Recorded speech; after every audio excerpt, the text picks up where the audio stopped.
You check all the details. The owner should be the same owner, title number, but most importantly, you have to check the number of pages. Kasi sometimes, a certified true copy sa government would have more pages.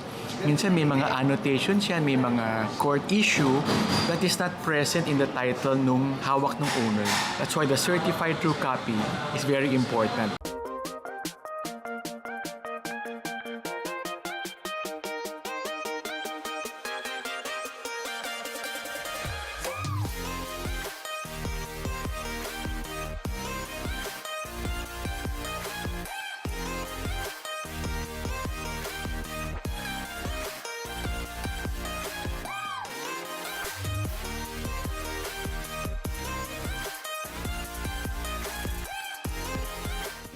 So friends ask me, Carl, who pays for the capital gains? Who pays for the doc stamp? In the Philippine setting, it's more standard or it's more common that the seller pays for the capital gains and the buyer covers for the doc stamp taxes and other transfer charges. Normally, after you pay for your payment, seller will issue a manager's check that you remit to the BIR. When you remit your payment to the bank and you fill up some forms, the BIR will now receive it and they will now check kung tama ba yung valuation, tama ba yung taxes that you paid, are the seller legit, and the buyer, TIN number, they will all check it. That's the job of the BIR. After a few weeks, you will now get your e-car, Certificate Authorizing Registration. What does the e-car mean? The e-car is a paper that kind of represents that you are all cleared with the BIR. It's also the piece of paper that tells the next government agency that this transaction is all clear. You can now reprint the title. And that's how the government agencies talk to each other. Once you've done the CGT and doc stamp payment part, you get your e-car. You can now proceed to the next step, which is paying some taxes, a city treasurer tax, and eventually register of deeds to submit your old title, and in a few weeks time they will print out your new title. But it doesn't end there. Ito I wanna share with everybody that's watching. No? Once you get your new title, hindi pa tapos yan. There's one step that is usually left out, which is changing of the tax deck to your name. The tax deck is important to represent yung real property tax mo. So after you get the title, don't forget to change the tax deck to your name and eventually pay for your real property tax. Then you will get your receipt that is now under the new owner's name, and that ends your whole title process. So I hope you learned something today. If you want to have more detailed discussion, I have my private coaching sessions, and if you want to learn more about property, we have this recorded 10-week workshop session, which I will place in the link below so you can sign up. Today, I'm gonna talk about things to watch out for when buying your property. So I have siguro mga 5 to 6 tips on what to check when you're buying your property. So there are 3 major categories when you check a property. It's person, meaning the owner, paperwork, the title and all, I will share with you. And number 3 is the process. For number 1, the person, the owner. What do you need to watch out for when you're checking your property? First, ideally, you are speaking to the owner. If let's say talking to a broker, eventually you will progress to want to talk to the owner. Be it a face-to-face or lately kahit Zoom, pwede naman. So talk to the owner personally on title.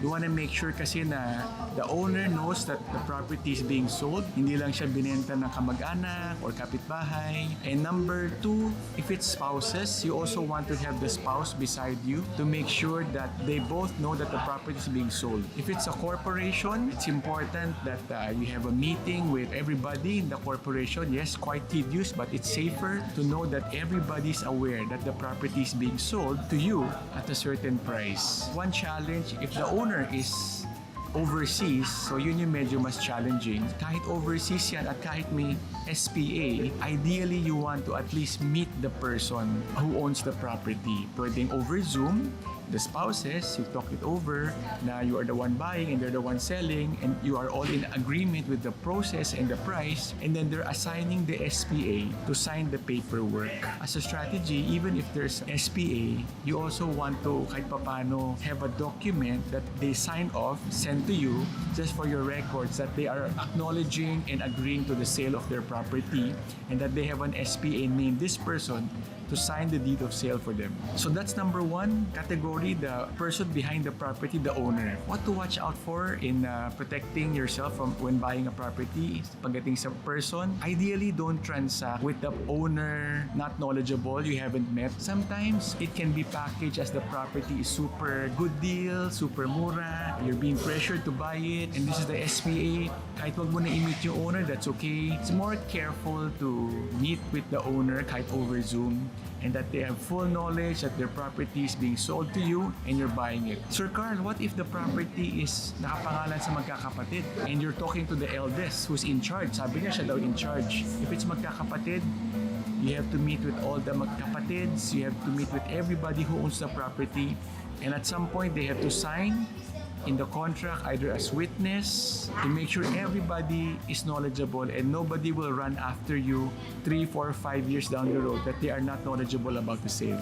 Welcome back again to my series. This is Carly, your property guru. I'm talking about due diligence, things to check before buying a property. In the last video, I talked about 3 P's: person, paperwork, and the process. I'm gonna talk about paperwork. What do you need to check on the paperwork? So let's say na-meet mo na yung owner, it's legit, you're talking to the rightful owner. Next phase is to check the paperwork. Get the original title, get a copy of the original title, get a picture that they're holding the original title, all pages back to back. You want to check that they're holding the original title. Number 2, you want to check on the name of the owner. Kung magkakapatid ba, corporation ba, family ba, or your parents ba. If the owner on title is the parent, it's the parents that needs to sell to you. You cannot just transact with the son, even if he is authorized. At certain point, you have to be meeting with the parents on the title. Number 3, you check na walang mga annotations, walang mga special instruction at the back of the title, usually on the last few pages. You want to also check that the title is on hand. Minsan kasi, what you don't want to happen is wala pala yung title with the person selling it. If it's in the bank, okay lang naman.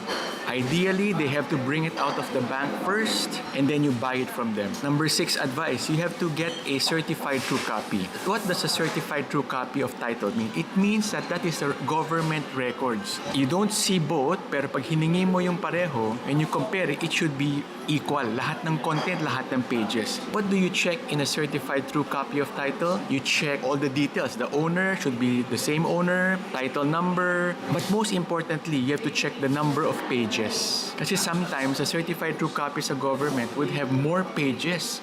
Minsan may mga annotations yan, may mga court issue that is not present in the title nung hawak ng owner.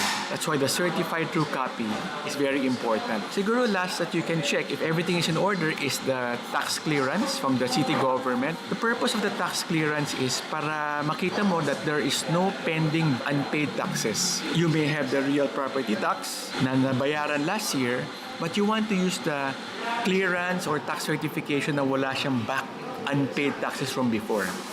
Yung resibo kasi only shows that it was paid.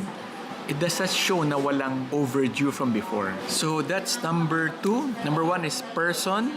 Number 2 is the paperwork. And number 3, in the next video, I'll talk about the process or the procedure of title transfer. Thank you very much. If you want to know more about these discussions, I have a 10-week recorded workshop that you can watch anytime. I'm gonna put the link in the description. And if for those interested to spend private time with me, I have a private coaching 1-hour session. I'm also gonna put it in the link that you can click. Alright, thank you. This is Carl D, your property guru. Thank you very much.